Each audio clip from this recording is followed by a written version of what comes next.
Hey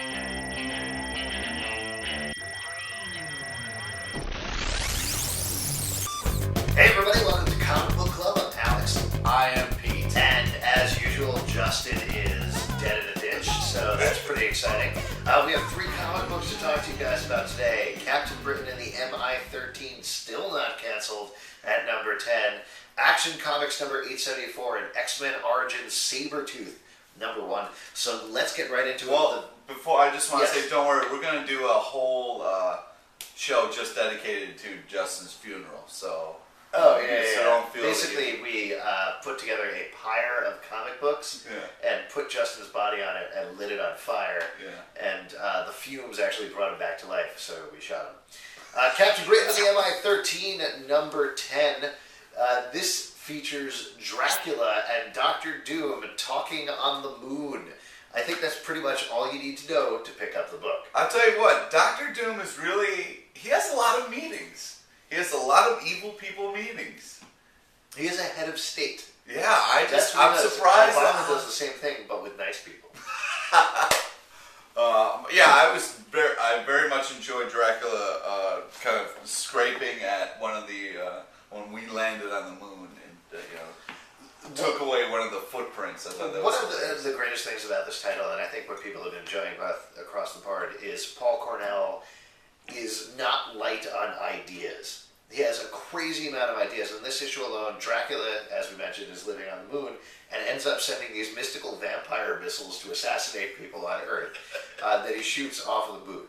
It's crazy, but it completely works. I love that most of the crazy stuff that's happening is based in the character relationships, which is totally awesome. Yeah, I mean, if I was to draw like vampire missiles, I would feel that like if I shot it at a plane, like they'd be in a plane, and then all of a sudden like a vampire would be like sticking through and be like, "Hey guys, I meant to destroy your plane," but no, like these vampire missiles blow things up as soon as they hit stuff. They explode. Which I was like, that. It's great. It's such a great issue. It's so much fun. It is a lot of fun. I mean, we're kind of taking some shots at it, but I feel like it's very creative, very enjoyable, and the writing is great. Now, here's the thing. For those of you who have been paying attention, some people say that we broke the news that Captain Britain and the MI-13 was canceled and that was premature and whatnot. Turns out a little later on, Jim McCann, who is the marketing guy for Marvel, awesome dude, who we really love a lot, also prematurely said something about it being canceled accidentally. Right now they're saying, no, it's not canceled. This arc with Dracula is going through, and it's going to be yes, Blade's a member of the cast. We don't know Blade's that's going to be totally awesome and whatnot. But let's be honest, they're probably going to do this arc, and then the title is canceled. I don't know how much of a chance there is to save this title, but I'm going to start a thing right now, right here. We are going to try to proactively stop this from getting canceled. If you don't want this to be canceled, send a tea bag to Marvel because they're English and they drink tea. Nice. So I'm going to tell you guys, I'm going to post the Marvel address below. Check it out. Send them a tea bag. Say, save Captain Britain. Keep it going. We love this series. Enjoy your tea.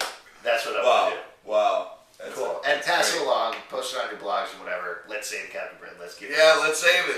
Let's move on and talk about Action Comics number 874. This is awesomely the last issue that Superman is going to be in for a while. So cool. Well, the art's a little different. I'm being sarcastic. Yeah, the art's a little different in this. It's funny to see Superman look like this. Especially there was that one panel. Did you die for a second? I burped. We're drinking beer. I burped a little bit. Usually what I try to do is turn to you for a point and then burp silently in my throat. Well, that's a tip for a professional broadcaster like this. Yeah, for our couch podcast here. Sorry to be unprofessional. It's hardly even a podcast. Yeah, it's a YouTube stream. But anyways, the one panel he was like, and like this weird. I was like, I don't want to see Superman look like that. The art is a little strange. I wasn't joking about this being the last issue that Superman is in for a while. Starting with next month's Action Comics, I believe Superman is going to be out of the title He's also going to be out of Superman, and instead we're going to have Flamebird and Nightwing in one of them, and Mon-El and the Guardian in the other, while Superman hangs out in Superman World of New Krypton, which is really weird. Yeah, it's really weird because in this one he wasn't like, hey, I'm going to go to Krypton now. He was thinking things over with Lois. I'm really into the Superman titles right now, and I wish they weren't doing it because it's taking me out of the story. Yeah, I really have been. I haven't been enjoying Superman this much in a long time. Yeah. Yeah, it's crazy. This was a very interesting issue of like really making Superman question who he is and what he's fighting for and where he came from and which side he should be on. Yeah.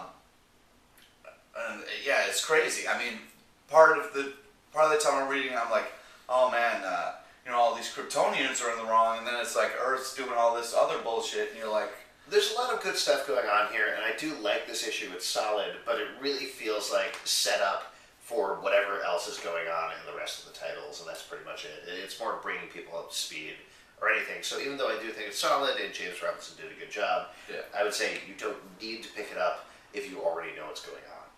Yeah, I would say the art's a little whack. The writing's great. I would pick it up. What else is whack? Crack. Moving on, X-Men Origins Sabretooth #1. Hey, guess what? He's got his head back and is all better. Yeah, he's alive, and him and Wolverine are best buds. Pete, you're a big Sabretooth fan, right? No, I hate Sabretooth. Well, really? What do you hate about Sabretooth? Well, I like Wolverine, and that's his enemy, I see. So Right. I'm on Wolverine's side. Okay, I forgot you couldn't separate fantasy and reality. Right. Yes, no problem. Yeah, next question. How is everything going at home? Good. No, this was bad. I thought like, all right, well, I thought it was a good cover, and I'll pick it up and I'll check it out, but I was disappointed with it from start to finish. There's two things going on here for me. One, considering that Sabretooth is dead, de dong dong dead, that's an actual expression, I'm sure. I don't know why we need to see his origin issue because he's not, a current character in the universe. The second part of it is, this felt to me like it was a miniseries pitch that got smushed down into one issue. Because you essentially get the Cliff Notes version of Sabretooth hates Wolverine. Every birthday he comes and beats up Wolverine. Yeah. The end. That's pretty much what this issue is. I don't think it was bad, but I would say it was bad. It started off like, oh, it might be good. You get to see why he's so tortured, why he's evil, like an eviler version of Wolverine. I thought it could have been something, but maybe because they had to smush it down, that it had lost its kind of. It was just like, and it wasn't even like good fight scenes. It was just like, yeah, now we're gonna have fun because we're gonna tussle and we're indestructible, so we can just keep like. I would have rather have seen several other things happen with this. Like I would have loved to see a Manifest Destiny story that was about this in the short story collection. I would have wanted to see a story about Wolverine and Sabretooth on Wolverine's birthday every year. That would have been fine. But the way this is packaged, it doesn't really actually feel like it's about Sabretooth. Yeah, or maybe Wolverine's like having a beer thinking about his birthday, and then he's like, yeah, I killed Sabretooth, and he's having kind of like flashbacks. Or like, and he's like hanging out with the disembodied head of Sabretooth that's floating around and being like, you should order another beer. That's how the disembodied head of Sabretooth talks.